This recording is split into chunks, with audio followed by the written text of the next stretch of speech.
participated in this debate. And you were constantly sitting for 3 hours here. Thank you very much. You have heard to everybody. And you have heard to everybody. we've had quite a few suggestions, inputs, and commentary on the bill, which is essentially excise duty. And essentially excise duty, which existed before 2017 under the central government. And it was only for the sake of the compensation cess which was required at the time of introducing GST that Centre gave up its powers to levy excise duty on tobacco and tobacco-related products, that right was given away to the GST so that they will be in a position to collect the compensation cess over those items which were taxed at 28%.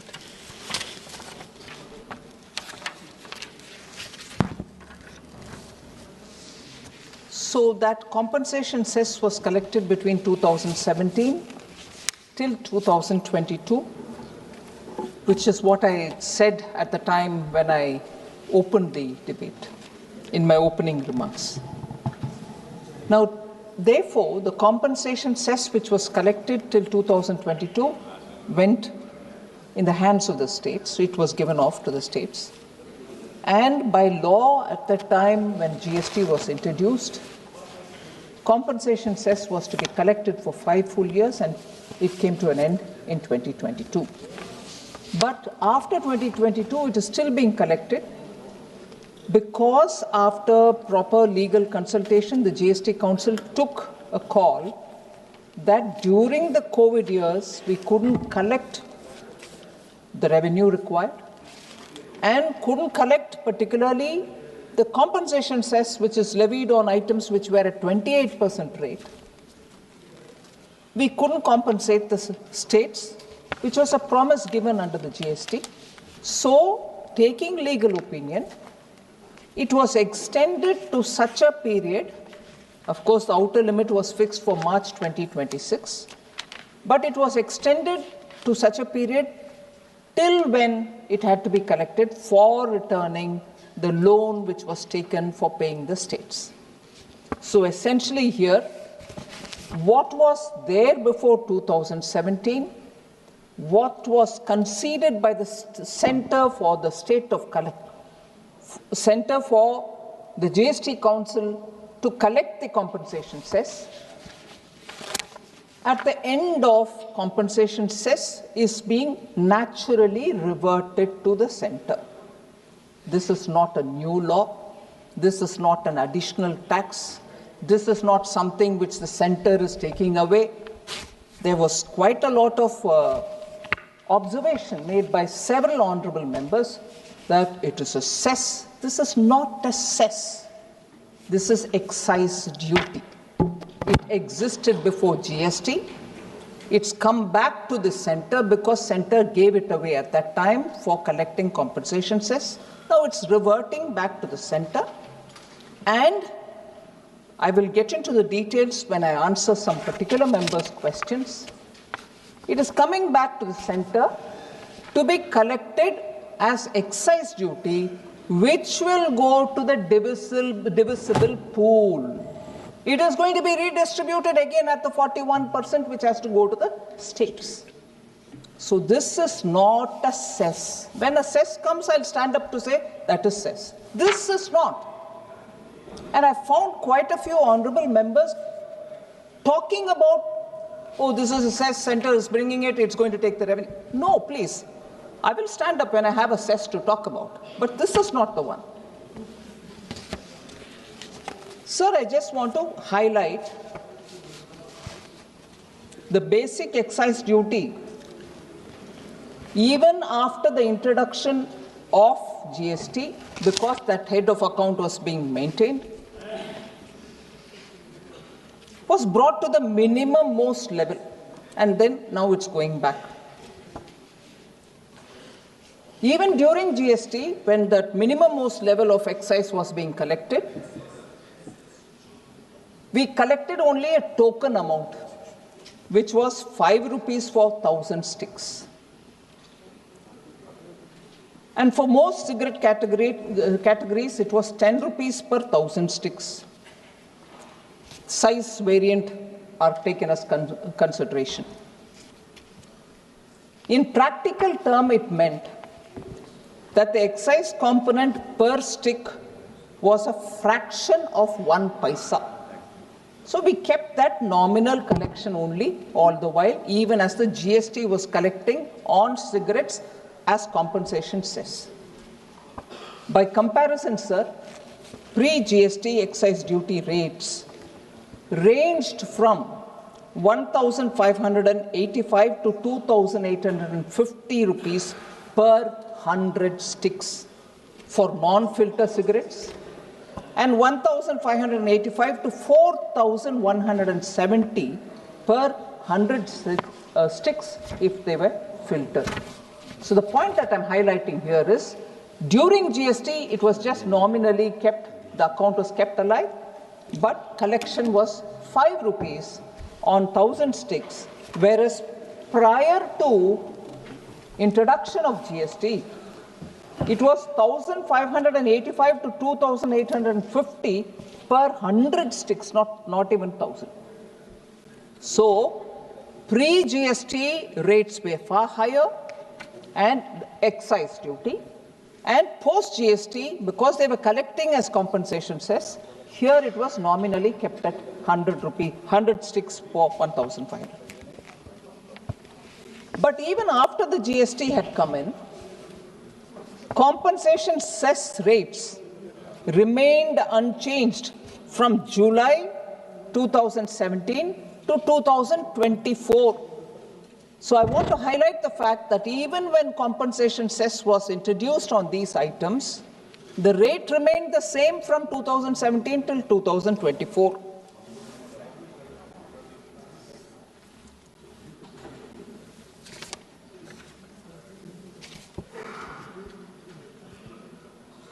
So normally, World Health Organization, when it gives some reports, it comments on situations prevailing in different countries. According to WHO, sir, there is a global tobacco control report which the WHO brings out. India did not revise specific cess rates even as the average retail prices of cigarettes rose at less than half the pace of the nominal income growth. It was an observation made by the World Health Organization. And empirical data reinforce this fact. So the World Health Organization and the World Bank jointly track affordability index of tobacco products. Is it affordable, or in order to deter people from using cigarettes, have we kept it higher, is an indicator which the World Health Organization monitors. And for India, their comment has been, affordability has either stagnated or increased in the past decade. When affordability increases, it means the price is remaining low. So, affordability has either stagnated or increased in the past decade, meaning cigarettes have not become more expensive related to the consumer's purchasing power. I'm stating what has happened since after the center gave away for the sake of compensation cess to the GST Council until 24, no rate change has happened. Globally, more than 80 countries, sir, revise tobacco taxes annually, many using inflation indexing or multi-year excise schedules. I'll just name them: Australia, New Zealand, where Australia is at about 12.5 annually. Automatically, based on CPI, it changes.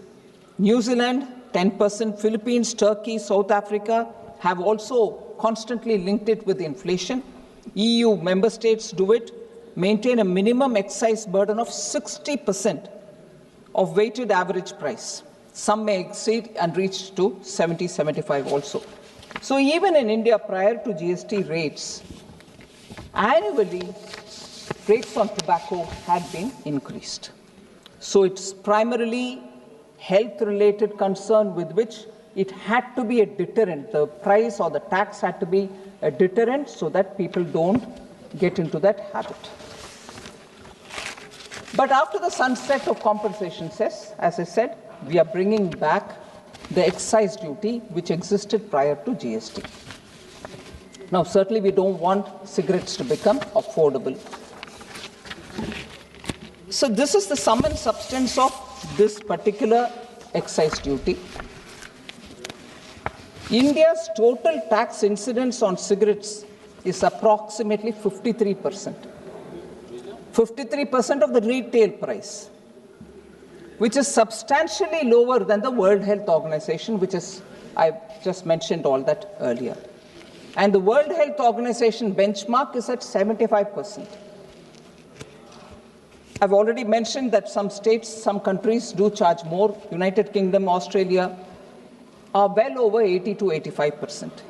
So we do keep that benchmark which the WHO has highlighted. And the concerns of honorable MPs, some have said you're going to impose this tax, as a result of which livelihoods are going to be affected because cigarettes or Bidis will become more expensive and those poor people who are rolling Bidis will be out of the job. I want to highlight some facts here, sir. I'll come to specifics and speak about specific concerns of members. I'll now go to addressing some of the concerns which honorable members have raised. So first of all, farmers.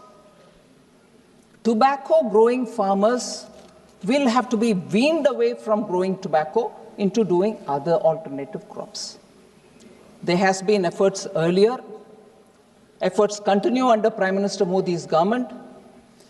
Farmers are constantly being told how unhealthy it is to cultivate tobacco, and I will highlight that specifically what efforts are being taken. So government schemes under Ministry of Agriculture and Farmers Welfare, such as crop diversification program under the Rashtriya Krishi Vikas Yojana, has 10 major tobacco growing states being covered since 2015-16. I am not going earlier. There were schemes even earlier. I'm not denying efforts have been there for some time now, decades now.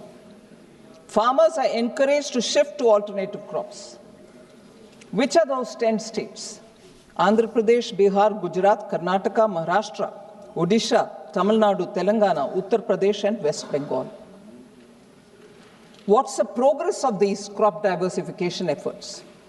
Over 1.12 lakh acres, that is about 45,325 hectares of land, shifted from tobacco to other crops between 2018 to 2021-22.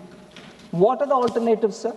If it is partly irrigated area, they go for sugarcane, groundnut, oil palm, cotton, chili, maize, onion, pulses, and turmeric. In specific states, I like to highlight, Telangana has focused on weaning away the tobacco growers to grow Bengal gram and chilies. Odisha has moved them to vegetables growing and maize.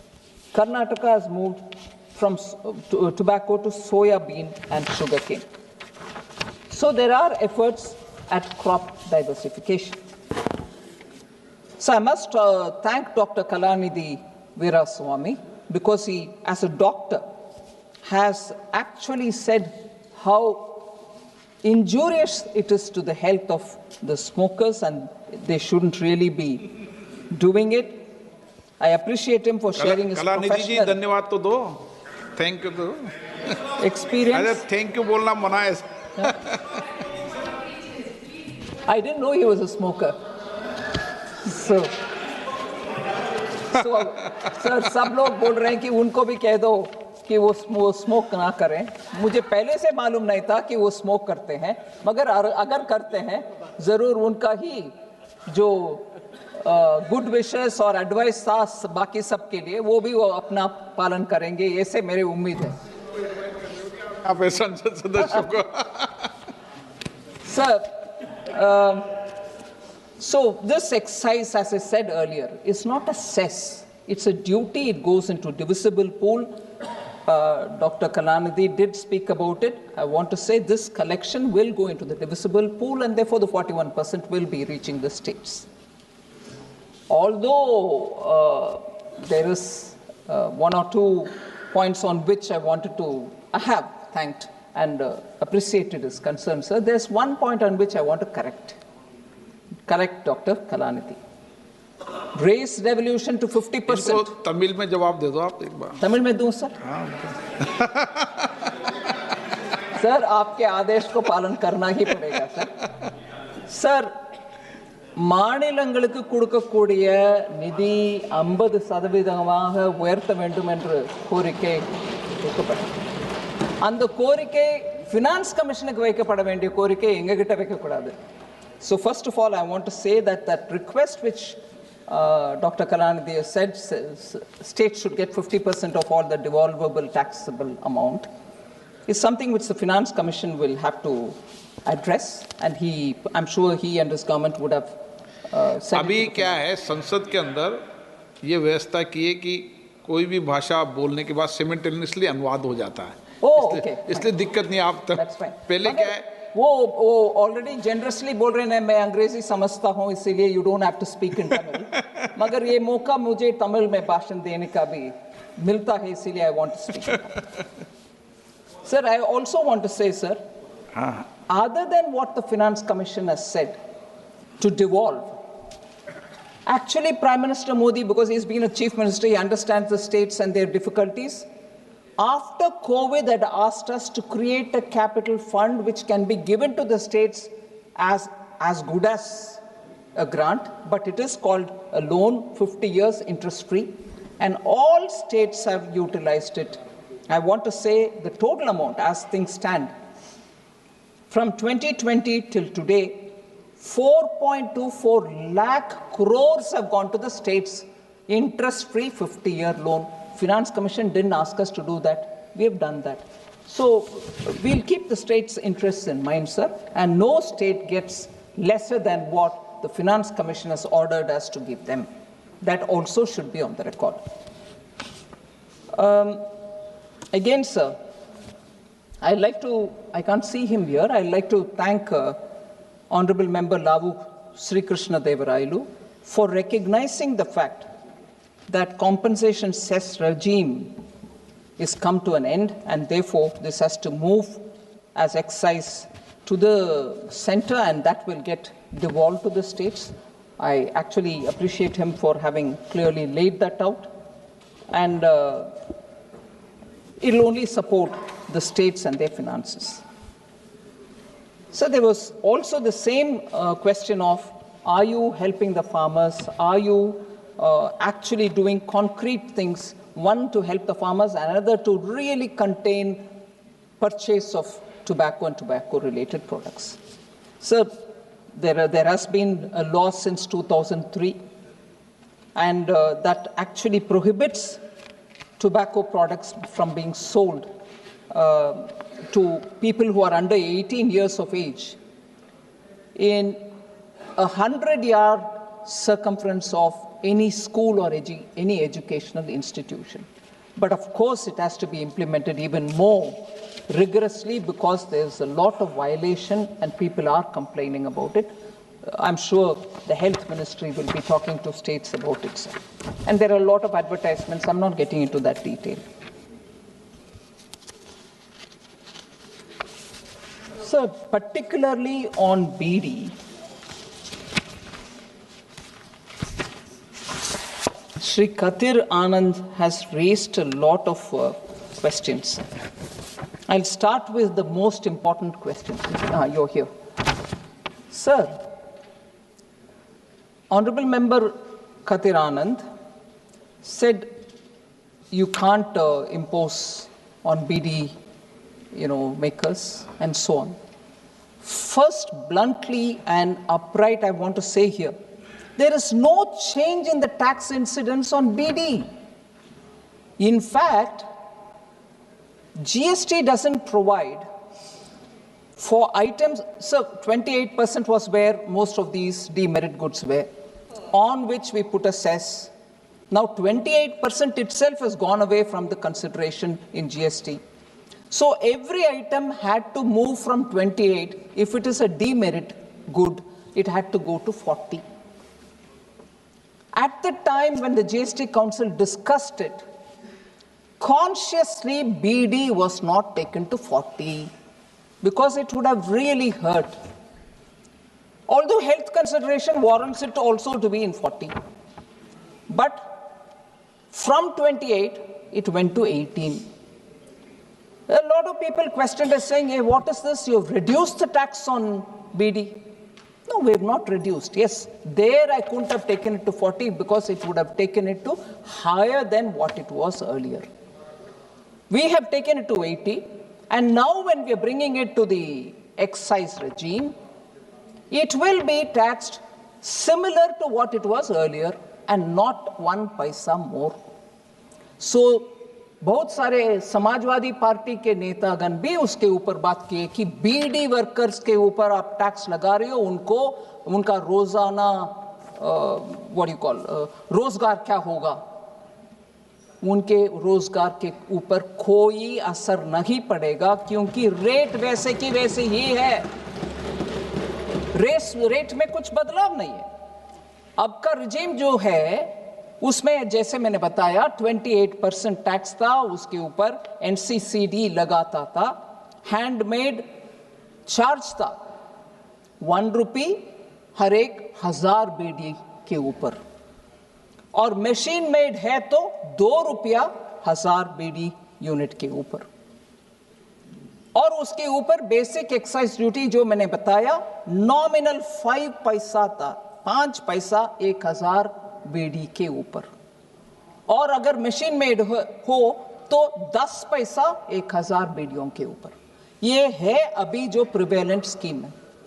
Excise आने के बाद वो ही rate होगा क्योंकि GST अभी 18 हो गए, कम हो गए, और हैंडमेड यूनिट के ऊपर जैसे पहले एनसीसीडी था वो ही रेट है, 1 रुपया 1000 यूनिट के ऊपर अगर हाथ से बनाया हुआ, मशीन से बनाया हुआ तो 2 रुपया 1000 यूनिट के ऊपर, और बेसिक एक्साइज ड्यूटी जो कानून अभी ले आ रहे हैं उसमें 10% होगा बीडी के ऊपर। कुल मिलाकर के बीडी के ऊपर रेट जो था पहले वही है, 1 पैसा, मैं रुपया नहीं बोल रही हूं, 1 पैसा का इंक्रीज भी नहीं है। इसीलिए रोजगार चले जाएगा, गरीब बीडी वर्कर नहीं जाएगा जी, कोई परिवर्तन नहीं है, रेट वैसे की वैसे।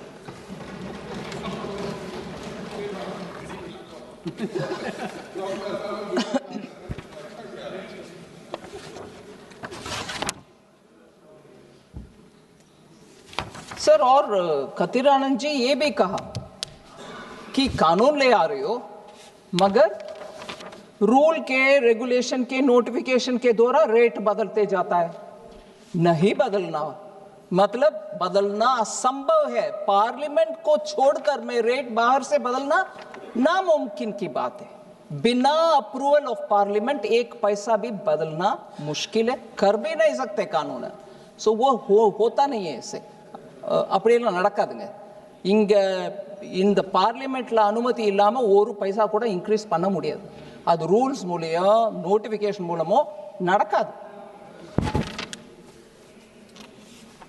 सर, अगेन बीडी के विषय में बहुत सारे ऑनरेबल मेंबर्स ने बताए, लेबर वेलफेयर स्कीम्स क्या है, उनके ऊपर कुछ कैंसर का दिक्कत है, उनका वो इलाज के लिए कुछ इंतज़ाम है कि नहीं, ये सब। I want to highlight sir, labour welfare scheme का it has 3 components, namely health, scholarships for their children and housing. Healthcare facilities through 10 hospitals and 279 dispensaries are being offered for Bidi workers. Reimbursement of expenditure for specialized treatment bhi hota hai. That's also provided. Cancer, tuberculosis, heart diseases, kidney transplantation. For all this money is given, they are not being charged. Either they are given in advance or they are being reimbursed. Financial assistance for education of children of Bidi workers from class 1 to college or university, ranging from 1,000 rupees to 25,000 rupees per student per annum, depending upon the class in which that student is or the course in which that student is already being provided.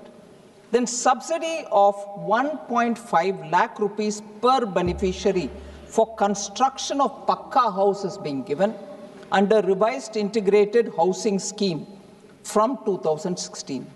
RIHS has been now converged with Pradhan Mantri Awas Yojana. So beyond this, there is also the public distribution system, Deen Dayal Antyodaya Yojana, PM Swanidhi, Kaushal Vikas Yojana, Suraksha Bima Yojana, Jeevan Jyoti Bima Yojana. All these will take care of the Bidi workers.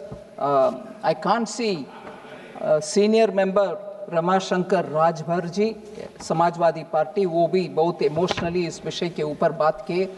मैं उम्मीद करती हूं कि उनके प्रश्न के लिए मैं जवाब भी दे रही हूं और देती हूं.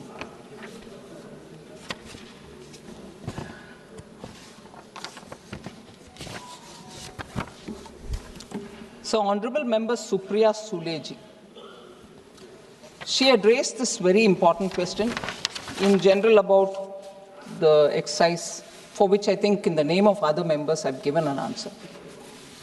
Sir, in passing, but I think she meant it, Honorable Member raised this question about IMF and data issue.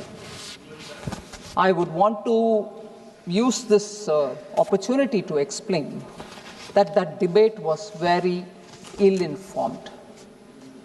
IMF has actually said India's overall healthy economic performance is what the report concentrates on. Literally, most of the report focuses on it. But on the data ranking, I want to say, sir, IMF rates data quality from A till D. A, B, C, and D. They don't have the A plus, A minus, which happens in most universities. And A means data is adequate for surveillance. B means data has some shortcomings but is broadly adequate. C means data shortcomings could somewhat hamper surveillance. That's where we are put. And D, serious shortcomings that hamper surveillance. We are ranked C. The ratings are part of IMF report on Indian economy, which expects India's GDP growth to grow at 6.5% level in 25-26, the current year. Growth it recognizes in private consumption, macroeconomic stability, and also resilience of the Indian financial sector. They recognize it as key drivers of growth. They also recognize the inflation. They say it has been well below the RBI's tolerance band. The tolerance band is 2 to 6%. And they also say it is expected to be at 4.3% overall for this year. So, the point of content was the quality of data on which this C grade was given. What was a C grade for? The C grade is assigned to the data on national accounts, which covers data on GDP, consumption, income levels. And what was the reason behind C rating, sir? That the data is based on an outdated base year, which is 2011 to 2012, which is 2011 to 2012 is our base year till now. But Government of India is now changing that And from the next year, we will have a data base year as 2022 to 2023. And from 27th February 2026, this will come into execution. So we are living with data being collected based on the base year 2011-2012. It is because of that we are ranked C. Not for anything else which the government, I heard some honorable member, I don't want to take their name. The language used was astonishing, sir. Said, manipulating through GST, data being, collected and misleading data is being provided. None of that. If my base year is old and it is 2011 and 12, and IMF thinks, what is this? Why wouldn't you want to collect it on something very recent? That is why Government of India, after doing intense consultation, has decided from 27th February, we will have the base year come closer to us, which is 22-23. If on that score, IMF says, I rank you C, oh my God, the debate was like, oh, Government of India's data is all bad. IMF has said the whole thing is C grade. Absolutely not. It was for that data base year being owned. It didn't question about the growth figures we've given. On the contrary, they've said you'll be growing at 6.5%. They've actually appreciated our inflation management. So it has to be circumscribed, sir. Also, the wholesale prices used instead of producer prices was also one comment. Mismatch production and expenditure approaches was another observation. So everything belongs to the data collection and keeping it to a base year which is old and outdated. That is which is getting us C grade. But overall, India was rated B on all other fronts, including inflation, government finance, external sector statistics, monetary and financial statistics, and intersectoral consistency. So the median rating that we've got is B. So I would like Supriya ji to be informed about that. Also, not a consolation, but just to put it on a context, many developing countries also have the same medium rating of B, example, China and Brazil. I'm not getting into the others.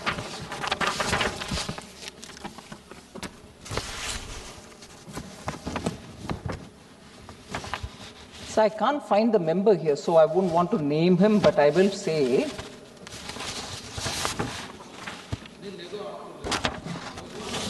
Honorable Member Sashikant Sendil, sir. Compensation cess was designed for 5 years, but it has been continued beyond it. I've explained the answer, but I want honorable members to please go into the facts before they observe something. Honorable members' observation go into the record. Compensation cess is a subject on which we have repeatedly spoken in this House. It was for 5 years. It was for the sake of giving it to the states. After 5 years, it will conclude. वो तो भारतीय प्रशासनिक सेवा के अधिकारी भी हैं पूर्व. So, sir, another, and on which I have serious objections. Another observation made by the honorable member was compensation cess being used to pay centre's own debt. Excuse me.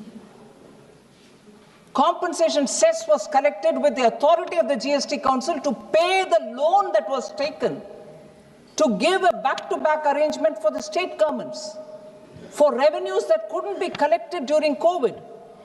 And on the date when the whole thing is going to get over, the GST Council is authorized, saying you can withdraw. In anticipation, we are coming up with this excise. And that has been recorded in the GST Council. I can't believe a constitutional body where all the finance ministers from all states are sitting, and not until Honorable Member Sashikant Senthil says They would have allowed me to happily pay my debt, central government's debt, with the compensation cess amount. Are state finance ministers not powered enough to question me on that? And here is an honorable member telling us compensation cess being used to pay center's own debt.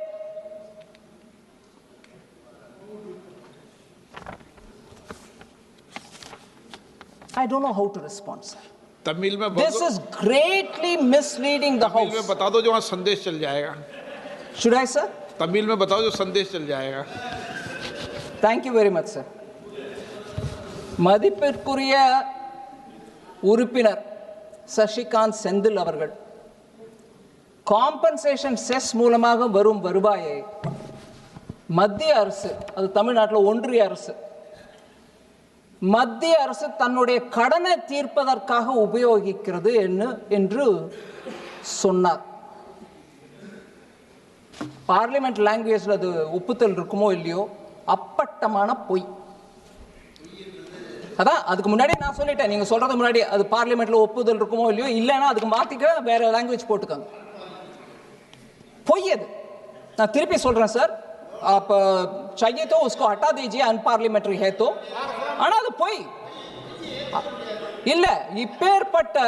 இப்பேற்பட்ட ஒரு ஆதாரமற்ற ஒரு குற்றச்சாட்டை இந்த பார்லிமெண்ட்ல சொல்றது அவதூறுக்கு சமானம்.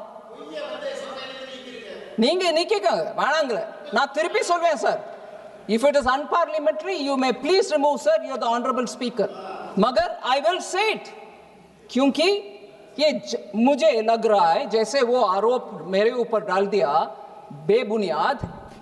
मैं आरोप अभी लगा रहा हूं सर, ये जानबूझ करके बोला गया, ये गलत है. केंद्र सरकार कॉम्पनसेशन सेस को उपयोग करते हुए उनका ऋण क्लियर करता है. इसका मैं मानती हूं जीएसटी काउंसिल का अपमान है. जीएसटी काउंसिल में बैठे हुए वित्त मंत्रीगण को यह जानकारी नहीं होगा अगर मैं वैसे करती हूं. ये तमिलनाडु का एक सांसद बोलने का विषय में मुझे शर्मिंदा होना पड़ रहा है. Member of Parliament, Honorable Sashikant Senthil ji should please withdraw that statement. It was wrong. இது உண்மை இல்லை. பரவாயில்லைங்களா உங்களுக்கு? உண்மை இல்லை. நான் பொய்யன்னு சொல்றதை விட உண்மை இல்லைன்னு சொல்லிட்டேன், அசத்தியம். ஆனா அவர் இந்த ஆதாரமற்ற குற்றச்சாட்டை சொன்னதுனால ஆனரபிள் ஸ்பீக்கருக்கு நான் ஒரு விண்ணப்பம் வைக்கிறேன், அதை அவர் வித்ட்ரா பண்ணணும். அவர் சொன்ன அந்த லைனை வித்ட்ரா பண்ணா அவர் இங்க இல்ல, ஆனா definitely I am sure he is watching. वित्त मंत्री जी एक मिनट नहीं, अभी टाइम है आपका, बहुत टाइम बहुत है. ये साइमल्टेनियसली जो आपको आ रही आवाज़ साथ में, जब तमिल में बोली तो आपको सारी लैंग्वेज में आ रही नहीं आ रही? हिंदी इंग्लिश सब में आ रही है ना? वो टेस्ट कर रहे हैं हम, इसलिए मैंने आपसे आग्रह किया था कि आप बोलेंगी तो मैं टेस्ट कर लूँ कि सबको आवाज़. ये भी भारत की संसद में नया प्रयोग है ना.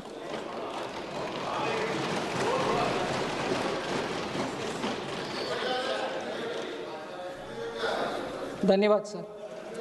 Sir, lastly, many members mentioned it. Vishal Dada Patil, I don't know if he's here, he also mentioned health and wellness have to be a good focus. According to NHA data, sir, 2014-15 and 2021-22, government health expenditure as percentage of GDP rose from 1.13% to 1.84%. Government health expenditures share of overall government spending also increased from 3.94% to 6.12%.